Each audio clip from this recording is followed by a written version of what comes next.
дотроо байгаад бүгдээрээ үзэл тараал бүгдээрээ босгоол те нэг монгол хүний нэг нэгдмэл үзэл баримтлал монголчуудын нэгдмэл хүсэл мөрөөдөлтэй байх юмсан гэж хүсдэг. Тий.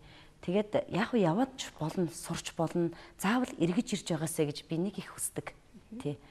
Тэгээд энд бол төрөл илүү зохион байгуулалттай, илүү сэтгэлтэй ер нь сэтгэлийг нь барьвал би хаашаа одох вэ гэж байдаг ш тийм ээ. Тэгэхээр ард түмнийхээ сэтгэлийг барихын тулд төр өөрөө сэтгэлтэй байх хэрэгтэй байна л гэж боддог. Тэгэхээр яг ер нь бол угаасаа глобал нийгмийн хөгжлийн дэлхийн чиг хандлага гэдэг зүйл өөрөө олон олон улсын харилцаа холбоо ялангуяа хөгжсөн орны түүх гэдэг бол гадагшаа явж ирж тэнд суралцж ийж тэнд нүдээ нээжээж энд улсын үндэстэн өөрөө хөгждөг. Энэ бол угаасаа л хорон ертөнцийн жам ус бодиттой байдал байж байгаа. Тэгэхээр яг энэ нөхцөлд бол олон улсууд ч юм уу харж хандсан олон чиглэл одоо тийм журам, хууль чиглэлүүд байж байгаа. Тийм тэрийг яг эргэцэн орчныг бүрдүүлж өгөөсэй. Тийм тэгэхээр энэ ямар нэгэн байдлаар тэр хүн 5 жил ажиллаж ирсэн тохиолдолд тэр хүнд одоо нийгмийн даатгалын төлдөг юм уу? Эсвэл эргэж ирэх юм нөхцөл байна. Магадгүй гэрүүлээрээ гарах ямар боломж олгодгийг тэн хэрвээ гэрүүлээрээ амжилттай ажиллаад ингээ явж байгаа бол буцаж ирэхэд нь хөнгөлтэй зээл олгодог юм яа гэдэг ингээд эдийн засгийн хөшүүрэг хууль эрх зүйн олон талаасаа энийг бол хийх хэрэгтэй. Тэгэхдээ энд бол зөвхөн монголчууд өөрөө өсөж хөгжиж ингэж явхад магадгүй тэр цөөхөн хүүхдийн асуудал гэж мэргэжлийн чимээ эсвэл хүүхдийн байгууллага ярьсан бол энэ бид аюу сэтгэл эмзэглэж юм л да. Энэ бол монгол хүн ард түмэн дотор нэг хүн ч нэг хүн гэж энэ бол үнцнийг үг гэж юм байдаг. Хүн нэг бүр тэ ерөөсөө үнцнийхээ хувьд л яг ижилхэн хүн бүхэн үнцэнтэй. Тийм учраас яг энэ одоо байгаа энэ өсвөр насныхан хүүхдүүд хандж байгаа хандлага гэдэг бол бидний ирээдүйн учраас энэ дээрээ бид анхаарч үзээсэй. Тийм учраас яг гэрүүлээрээ одоо миний нэг одоо явж байхдаа 3 үеэрээ хамтдаа амьдарч байгаа гэр бүлд харж үзэж өнгөө одоо газар олгодог ч юм уу эсвэл ямар нэгэн зүйл эхлэлтэн дэмжлэг хүсэл үзүүлдэг ч юм уу тэдний хотлоо бас тэр хүн хариуцлага хүлээдэг ч гэдэг юм уу энэ нөхцөл байдал өөрөө Монгол одоо улсын үндэсний төрийн бодлого гэж байдаг бол хар харцгийн бодлого гэж байдаг бол хамгийн чухал зүйл нь нөхөр гэр бүл бодлого хэвээр тэр цус ойртолтоос хамгаалсан, гэр бүлийг салтаас хамгаалсан, урамшуулсан, дэмжсэн тий. Энэ хандлага, энэ бүхэл зүйл өнөөдөр гэр бүлийн хууль гэж ингэ ярьж байгаа боловч салтыг яаж зохицуулах юм, яаж тэр хөрөнгө хуваах юм, гол үндсэн агуулга тэр зүйлүүд л явж байгаа тий. Тэгэхээр энэ мэтлэнгээр ялангуяа одоо би гол бодож байгаа зүйл ихэр олон улсын босрал сан гэдээ байгуулга байдаг л да 94 оноос яг энэ занжрын босрал энэ бүхэл зүйлийг гаргаж ирсэн. Энд бол яг зөрчлийн босрал гэдэг нь гол цөм гаргаж ирдэг. Зөрчлийн босрал дээр суурлаад хүн өөрөө хүн болж иж цаашаа гэр бүл төр бүхэл зүйл үүсэлтэй. Тийм учраас би сайхан Монголын босрлын их сургууль дээр очиод яг энэ чиглэл хүн байх босрлын хамгаалал хөгжүүлэх үгээд хөтөлбөр жуулга хийсэн. Яг тэр үед үхээр яг энэ одоо тийм Монголын босрлын МБС-ээс эхэлж яг энэ чиглэл эхлэх юмсан гэдэг голцсон байгаа юм л да. Тэгтэл өнөөдөр яг багш болтгож байгаа хүмүүс багш болж байгаа хүн өөрөө яг жихэн утгаараа багш болж иж цаашаа Монголын ирээдүйг бас чиглэл харагдахаар байна гэдэг бол би энэ одоо ерхий сайд болтгсон бол гэдэг шиг тий. Үнэхээр мобилд орж байгаа элсэж байгаа оюутнууд өндөр шалгууртай агуулгын хувьд асар олон тий өөрчлөгдөх ёстой Монгол өрсөн дээрч буулгах ёстой байгаа дэлхийн хэмжээтэй жижигдэрх ёстой зүйлүүд байж байгаа тий. Тэгэхээр энэ бол зөвхөн хүүхдийн нэг асуудал биш энэ бол хүүхдтэй холбоотой бүх зүйлд хамааралтай асуудал юм л да. Тэгэхээр яг гэр бүл гэдэг бол тухайн нийгмийн одоо хамгийн бага нийт гэр бүл ачаалттай сайхан байсан тийм ээ тухайн нийгмийн урагшлах хэсэг нь шалтгаалдаг. За зөвч. Тэгэхээр энэ хоёр судлаач бас багшийн яриан дээр нэмээд хэлэхэд яг гэр бүлийн хууль одоо шинээр батлагдгаа шинжлэх найруулга хий явж байна. Гэхдээ миний хувь хүний үднээс ямар нэгэн хууль тогтоомж гаргаснараа гэр бүлийг сайхан болгохгүй. Гэр бүлийг сайхан байлгахын тулд гэр бүлийг бүрдүүлж байгаа тэр эрэгтэй эмэгтэй хоёр хүн анхнаасаа гэр бүл болохдоо маш сайн төлөвлөж өөрсдөө ядаж гэр бүлийнхээ хуулийг үнэлсэн. Ядаж хүүхэд ямар насандаа сэтгэл зүйн хувьд ямар хямралуудад ордгоо хүүхэд тэр бол зүгээр нэг бид нар гутал хийгээд аваад нэг тий гэдэг материал аваад хийдэг болоод хүүхэд гэдэг болоод бүхэд чи сайн ч хүмүүжүүлсэн муу ч хүмүүжүүлсэн бүхэл насан туршийн чинь хариуцлага юм шиг гэдэг маш сайн ухаарж ухамсарлж иж өөр хүүхэдтэй болоосоо яаран шийдвэр гаргаж гэр бүл болсноор материалын байдлын асуудлыг шийдэж чаддгүй асуудлаа шийддэггүй амун хүүхдийн оюуны хэрэгцээг чангаж чаддгүй ингээд маш олон талд ингээ хоёр тишээ болдог ч юм уу асуудал ингээд хүндэрснээр гэр бүлд хүүхэд хайр халамжгүй шиж байна хайр халамжгүй гэр бүлд өссөн хүүхэд маш хатуу хэрцгий хүчирхийлэл хийхэд бэлэн эсвэл гэмт хэргийн золиос болж байна. Тэгэхээр хамгийн гол нь өнөөдөр айл хоолтой байна уу үгүй байна уу гэдэг нь гол нь гэж ярихаас илүү би хүүхдээ үн сэтгэлээсээ хайрлаж чадж байна уу хүүхдтэй хайр халамж өгч чадж байна уу. Тэгээ өнөөдөр бас судалгаа байна л да барууны орнууд хийсэн судалгаа эхийнхээ сүг хөгсөн эхтэйгээ хамт эхний одоо 6 сар яг ээжийнхээ одоо хайр халамжинд ээжээрээ ээжтэйгээ хамт өссөн хүүхэд альва юмд илүү оюуны төвшний хувьд ч гэсэн хүнийг хайрлах, хүнлэг сэтгэлийн хувьд ч гэсэн чадрын хувьд ямар нэгэн бэрхшээл тохиолдсон ч гэсэн тэр стрессийг даван туулах чадвар өндөр байна. Ялангуяа одоо өвдөхөд хүртэл тийм үү? Өвчнийг тесвэрлээд гарах чадвартай байна. А гэтэл ээж аваасаа хол хөндий өссөн, ээж нь одоо яарал ажилдаа орсон ийм айлын хүүхэд өвчнөд амархан нэрүүдэг цэцэрлэгт ороод маш их одоо өлгөр солигоор хамт олонтой хамтарч ажиллаж чаддгүй, одоо тоглож чад, хүүхдүүдтэй хамтарч тоглож чаддгүй ч юм уу. Гэх мэтлэнгээр маш сөрөг үр дагаврууд байна. Тэгэхээр хамгийн гол нь залуу гэр бүлүүд маань яаран гэр бүл болохоос өмнө би үнэхээр хүүхдээ хүмүүжлэхэд сэтгэл зүйн хувьд би бэлэн байна уу гэдгээ сайн бодоод гэр бүлийн хуулиа уншаад ингээд гэр бүл болоосоо тэхийн болоод нэг гэр бүлийн уур амьсгал эерэг таатай байснаар тэр байгууллагт нөлөөлсөн, байгууллагын уур амьсгал сайн болсноор нийгэмд бас нөлөөлнө. Тэгэхээр асуудлыг одоо би болцсон хойнош би болохоос өмнө урьдчилан сэргийлээсэ гэдэг л зүйлийг бас энэ залуу гэр бүлүүдэд хэлмээр байна. За тэгээ нэг зүйлийг хэлэхэд хүүхдүүдээ хэрвээ ээж аав нь гадаадд амьдарч байгаа хэрвээ хин нэг нь хол байгаа бол сэтгэлээр бити унаарай. Өнөөдөр бол та нарын баярын өдөр чи зоригтой хүсэл тэмүүлэлтэй ирээдүгөө харсан сайн сайхан байх юм бол чиний өмнө чиний амьдрал нээлттэй байгаа шүү. Тийм учраас сэтгэлээр гонох хэрэггүй, өөдрөг байгаарай. Өнөөдөр эзэн чихэр бурам амттан шүдэнд наалтахгүй алга болно. Харин аав ээжийг чинь үнтэй сургамж чиний хүсэл тэмүүлэл чиний амьдралын хамгийн гол түшиг тулгуур болно шүү л гэж хүүхдүүдэд захиж хэлмээр байна. За баярлалаа. Бидний нэвтрүүлгийг одоо хэлцүүлэг үзсэн байгаа яг ийм байдалд орсон хүүхэд та хэрвээ яг ийм байдалд орсон бол эцэг хийгээ болон хин нэгнийг буруутгах гэд хин нэгний алдааг одоо яг энэ алдааг хин нэгнээс хайгаад хэрэггүй. Мэдээж өөрийн чинь эцэг яг өөрийн чинь таны аз жаргалын төлөө, сайн сайхны төлөө харийн газар өөрийнхөө хөлс хөдөлмөр хүчээ туслуулсан байж хитэн төгрөг явуулдаг. Тэгэхээр та энэ мөнгийг зөв өөртөө хэрэглэж яг энэ явсныг би орхигдоод явсан хүүхэд биш, миний аз жаргалын төлөө, бидний сайн сайхны төлөө манай ээж аав явсан юм шүү гэдгийг бас ойлгох ёстой юм шүү гэдгийг би бас давхар хэлмээр санагдлаа. За тэгээд яг одоо ингээд нэвтрүүлэг маань өндөрлөх төгөж байна. Хамгийн сүүлд одоо та бүхэн маань хүүхдүүдтэй бодъё хэлэхгүй юу. За хүүхдүүд яг та нар ийм байгаарай. За хэрвээ гадаад ажиллаж амьдарч байгаа эцэг эхчүүд магадгүй бидний нэвтрүүлэг онлайнаар интернетээр дэлхийд дахинд үзэж байгаа.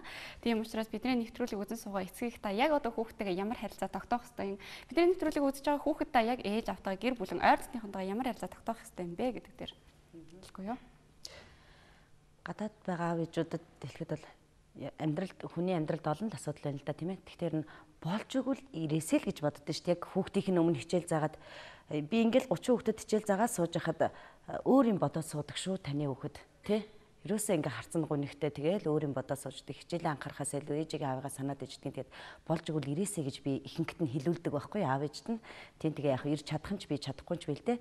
Тэгээ үүнээс гадна бас аав ээж нь гадаадд явцсан ах дүүнэр дээр эмээ өөдөр нь орхисон хүүхдүүдийг хаягдлаа, гээгдлээ, орхигдлоо гэж нөгөө хүмүүс баг харилж яана гэж бид нар бас сайн ярьлаа л да. А гэтээ зарим талаар нөгөө хүний хүүхэд хариуцаад авсан хүн чинь заримдаа хитрхэл харилчдаг байхгүй бас тийм ээ. Тий, хитрхийн анхаарчдаг. Хитрхийн анхаарал нь эргүүлээс өрөг үр дагавар. Эргүүлээд хэцүү нөгөө хүүхдээ заримдаа залхаачдаг ч юм уу. Байжгаал эмээ давх гэж орж ирэл тэгэл ерөөсөө энэ эцэг эх нь хол байгаа амтныг чи инглээ тэглээ гэл хүмүүст гомрохдаг ч юм уу тий. А эсвэл одоо эцэг их нь хол байгаамда ухаан мэдээ бүрэн ороогүй нөгөө ухаан бүрэн ороогүй байхад энэ төр орхио явчихна. Тэгэл нөгөө хүүхдээ уйлуулахгүй тулд амттнаар бордчихно. Жаахан том болоод ирэнгүүт нь мөнгөөр бордчихно тийм ээ. А тэгэл жаахан ахаад ирэнгүүт нь эмээ өвөө бол мэдээж ач зээдээ хайртай л шүү дээ. Тэр хайр хэтрээд эсвэл бас хэцүү байдаг тийм ээ. А гэхдээ олон аав ээжүүд эмээ өвөөнөр ах дүүнэр энэ аав ээж нь хол байгаа хүүхдүүдийг сайхан өсгөж байгаа.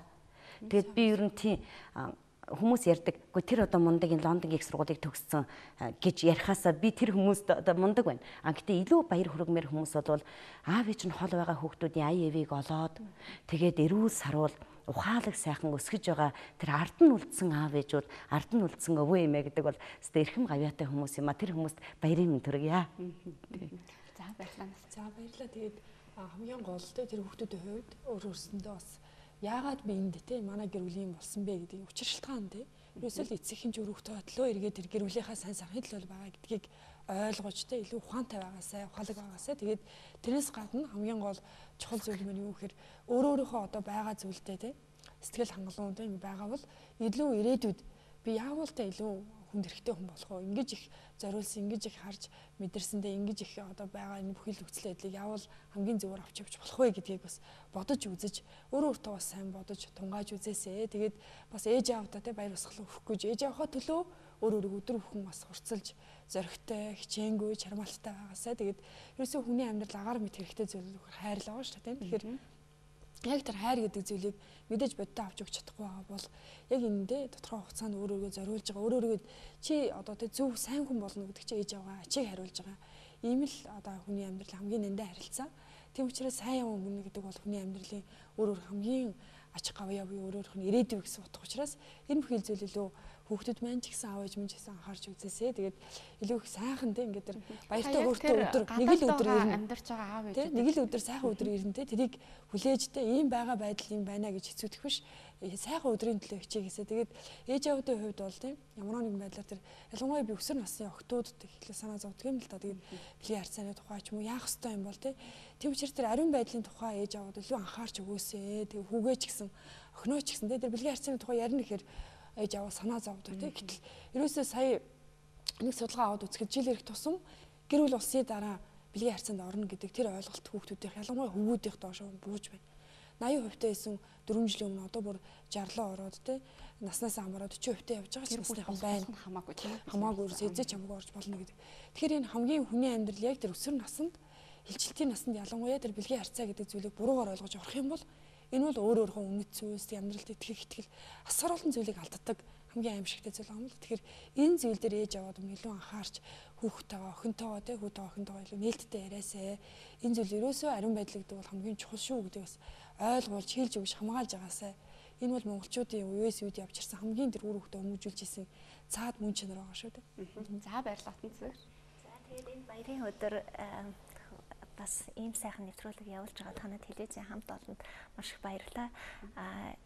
Ялангуяа энэ нэвтрүүлгийг үзсэн хүмүүс ямар ч байсан эцэгийнх нь хол байгаа хүүхдүүд сэтгэл зүйн хувьд бол маш их эмзэг байдгийн байна, ганцаарддаг юм байна, досооддоо зөрчилтэй байдгийн байна гэдгийг ойлгосон бол ээж аавуудад нь тэр хамтарч амьдарч байгаа гэр бүлүүд тэр хүүхдүүд ямар нэгэн тулгамдсан асуудал байх юм бол хин нэгэнтэй сэтгэл санаагаа хуваалцахыг хүсэх юм бол манай энэмсэл сэтгэл зүйн төвийн 1892 утас руу залгахад 24 цагийн туршаад нээлттэй боломжтой байгаа. Ийм учраас хүмүүсээ би энэ хайрлж би эндээ урам өгч яваасаа тэгэл юм бол энэ хүний амьдралын утга учир аршин шүү гэж хэлмээр байна. За баярлалаа.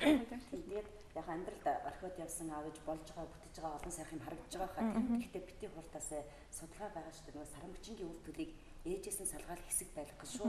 Өнчин тархиндных нь ялгах даавар юунд нүүрчилт ороод тэгэл харгас хэрцгий ууртай догшин гунигтай ийм олон одоо юунууд илэрдэг тийм ээ. Тэгэхээр тэнд бол болж байгаа юм шиг харагдаад байгаа боловч болохгүй юм бас байж магадгүй шүү. Эргэж сайн анзаараарай л гэж хэлэх байна да тийм. За баярлалаа. Би бас тэгээ сая тагварыг анзаарлаа л да. Ер нь айгүйх ингээд нөгөө зүрц зүгч юм уу ямар нэгэн иршлүүдийг айгүй сайн хэлж дээ тийм. Одоо яг энтэй холбоотой бараг магадгүй Монголын сургаалч гэдэг юм тийм хүүхдэд зориулсан эцгийн гой гой сургаалуудыг хэлэх болов гэж бодож байна л та. За сургаалыг бол ахмадаас эхэлдэг.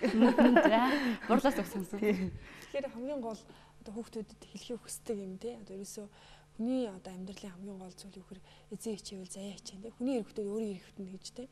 Бусдыг их нь бас нэг бодож үзэж бусдыгаа энэ хин бэ миний аав ээж яаж байгаа бус түн яаж байгаа вэ гэдэг бодох юм бол хөө өөрөө бас зүг явах эхлэл гэдэг те. Тийм учраас хүний эрхтүүд өөрийн эрхтэн те. Эзэн хичээвэл заяа хичээн гэдэг энэ бол хамгийн гол бүхний бас бодож явах хэрэгтэй мессежтэй өдөр болгон бодож өөртөө санаж явах хэрэгтэй санамж юм болоо би ч гэсэн өөрөө бүх насны хүмүүс тийм ээ бүх насны баярлалаа. Тий сайхан өгөөд байна. Тийм тэгэхээр хамгийн гол нь хүн бол сэтгэлийн амьтан. Тэгэхээр хамгийн гол нь эзэн хичээл заяа хичээн гэдэг дээр нэмэлт хэлэхэд хүн сэтгэлээрээ баялаг байгаад сэтгэлээрээ ариун байх юм бол бүх зүйл болд юм аа. Тэгээ сайн санааны үзүрт тос шар тос гэдэг энэ сайхан үгийг хэлмээр байна да. За баярлалаа. Аха. Тэгвэл цаадлын холонгийн хоёр мөртийг л бодож ин л да. Тэгээд энэ болгон яриад байгаа асуудлын цаана бол төрийн зохион байгуулалт толгой хэрэгтэй тийм ээ. Тэгэхээр цэцгийн толгой авдаггүй төртэй байж цэцгийн толгой тасдаггүй үр хүүхдүүд маань өсөж хүмүүжих байхаа л гэж бодож байна. Тэгээ энд бид нар нэгдсэн бодлого хэрэгтэй байхаа л гэж бодож байна да тий. Тэгээ түрүүний хэлдэг цөөхөн хүн байгаа учраас тэр асуудал бидэнд хамаагүй гэж ярихгүй. Нэг монгол хүний үндсэн ч гэсэн асар их юм шүү л гэж бодож байна да. Монгол хүн Монгол орондоо эзэн шиг байх юм бол бид бүхэн илүү хүчрэх байна. Энэ бол маш чухал. Өдрөг бай тий. Өдрөг бай. Хүүхдүүд тийм сэтгэл санаагаар унах хэрэггүй. Аав ээж нь хол байна